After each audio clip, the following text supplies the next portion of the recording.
सभी पत्रकार बंधुओं को बहुत बहुत धन्यवाद। मेरा नाम सुधांशु मौर्य है, प्रदेश अध्यक्ष भारतीय विद्यार्थी मोर्चा उत्तर प्रदेश।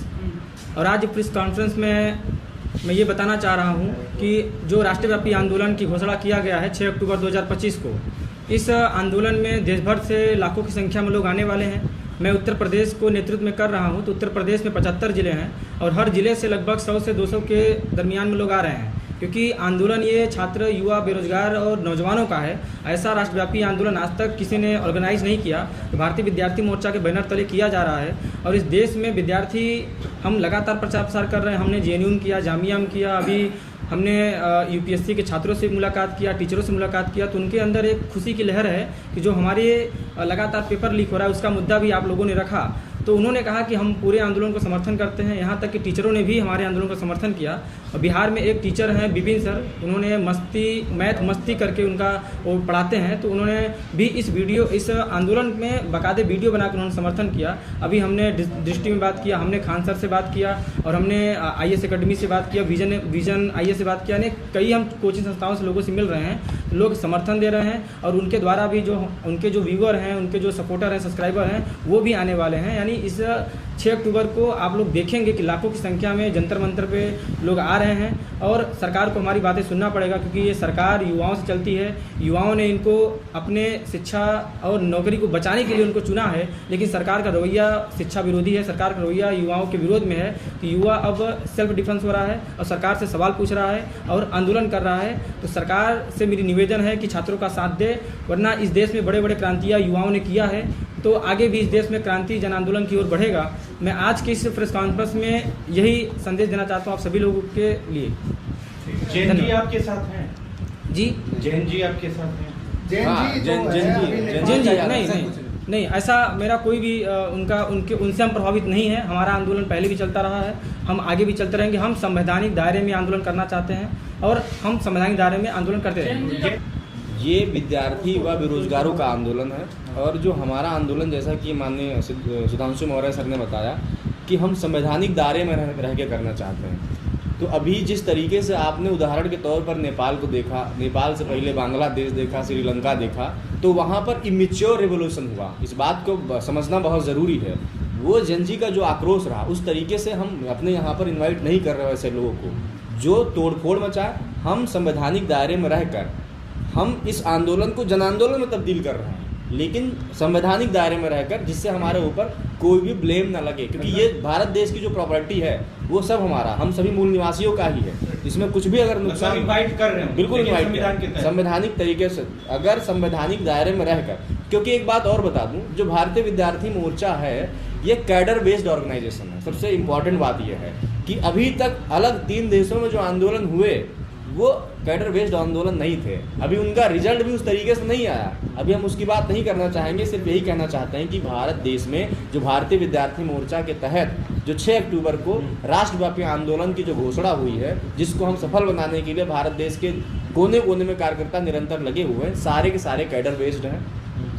कैडर बेस्ड कार्यकर्ता कभी कोई असंवैधानिक तरीके से गलतियां नहीं करता। देहरादून के छात्र भी आएंगे आपके साथ? आएंगे पूरे भारत देश से, लेकिन हमारे कैडराइज कार्यकर्ता आएंगे। तो आज की जो ये प्रेस कॉन्फ्रेंस है उसका उद्देश्य यही है कि जो विद्यार्थियों के खिलाफ भारत की सरकार जो अन्याय अत्याचार कर रही है, तमाम प्रकार से जो शिक्षा विरोधी नीतियां बना रही है और बेरोजगारी का दर निरंतर बढ़ता चला जा रहा है, निजीकरण के मामले निरंतर बढ़ते चले जा रहे हैं, जिससे सबसे ज़्यादा अगर कोई समाज प्रभावित हो रहा है तो हमारा अपना बहुजन समाज प्रभावित हो रहा है। तो जंतर मंतर पर 6 अक्टूबर 2025 को जो महारैली का आयोजन किया जा रहा है, उसके माध्यम से हम भारत की सरकार को एक मैसेज देना चाहते हैं कि अगर आप अपने तरीके से जो ऐसी गलत नीतियों को निरंतर बनाना बंद नहीं करेंगे, तो अभी हम लोगों ने जो 4 चरणों में जिले लेवल से लेकर के प्रदेश लेवल तक का जो आंदोलन किया, अभी जो हम राष्ट्र लेवल पर जो आंदोलन पहुँचे हैं, आंदोलन जो हम पहुँचा पाए हम लोग, इसको हम जगह जगह पर निरंतर इस आंदोलन को और बढ़ा देंगे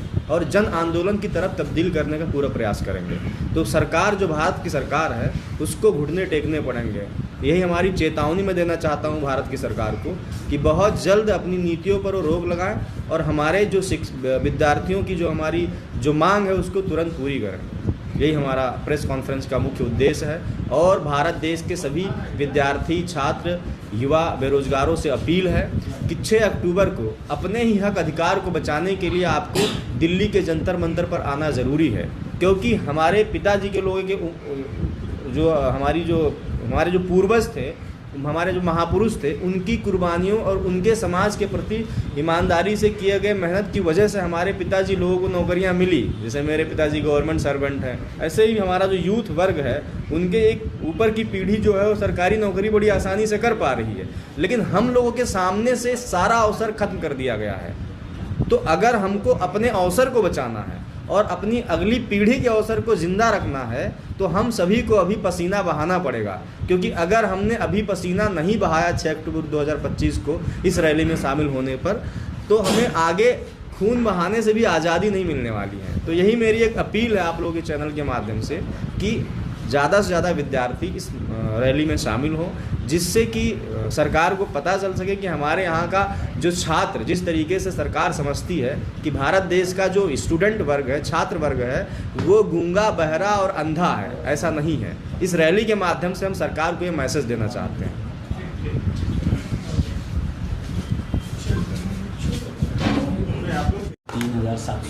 3,000 आपको महाराष्ट्र में हमने 2025 में त्रिस्तरीय राज्य स्तरीय पर आंदोलन किए थे, जिसमें स्वास्थ्य कर्मी से रिलेटेड, उनके नियुक्ति से रिलेटेड था।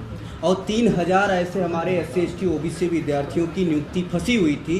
तो हम लोगों ने जब 3 चरण में आंदोलन किया तो उसका रिजल्ट आया कि वहाँ की महाराष्ट्र सरकार ने उनको बहाल किया, उनको यथावत नौकरी पे फिर वापस ले आया। फिर इसके बाद 28 जुलाई 2025 को जो आंदोलन हम लोगों ने किया उत्तर प्रदेश में, उसका भी रिजल्ट 1 अगस्त को आया कि वहाँ के शिक्षा मंत्री ने इस बात को कबूल किया कि हम मर्जिंग नहीं करेंगे, मर्जिंग का दायरा कम करेंगे। ये नतीजा आया। तो अभी फिर इसके बाद हम लोगों ने ऑनलाइन गेम को लेकर के, आपने देखा होगा कि सेंट्रल सरकार ने ऑनलाइन गेम को, तो 2024 में हम लोगों ने नागपुर में बड़ी रैली निकाली थी ऑनलाइन गेम को लेकर के। 2024 में ही हमारी डिमांड थी कि ऑनलाइन गेम और इसके जो गुटखा प्रचारक लोग हैं, इन पर बैन लगाया जाना चाहिए। तो ऑनलाइन गेमिंग का आपको देखा कानून भी बन गया। तो ऐसे तमाम ऐसे बहुत सारे हमने छोटे छोटे आंदोलन किए हैं, जिसका रिजल्ट हमारे पास है। और इसके अलावा महू यूनिवर्सिटी एक है। कोरोना लॉकडाउन के दौरान महू यूनिवर्सिटी में जब लोगों को चहारदीवारियों में बंद कर दिया गया था, उस दौरान 600 से ज़्यादा महू यूनिवर्सिटीज़ के स्टूडेंट्स, जो ये स्कॉलर्स थे, उन लोगों की रजिस्ट्रेशन फंसा हुआ था। तो उन लोगों ने ऑन द स्पॉट जब हम लोगों से संपर्क किया, तो हम लोगों उस समय कोरोना लॉकडाउन के दौरान ऑनलाइन आंदोलन किया था, ऑनलाइन मेथडोलॉजी का यूज करते हुए ज्ञापन दिया गया था। उसका नतीजा हुआ कि जब लॉकडाउन समाप्त हुआ तो उन विद्यार्थियों को सरकार ने वहाँ महू यूनिवर्सिटीज़ के सारे स्टूडेंट्स को शिफ्ट किया और रजिस्ट्रेशन उनका बहाल किया। इस तरीके से बहुत सारे आंदोलन किए गए हैं और उसका रिजल्ट भी हम लोगों ने दिया है, संगठन को मिला है। ठीक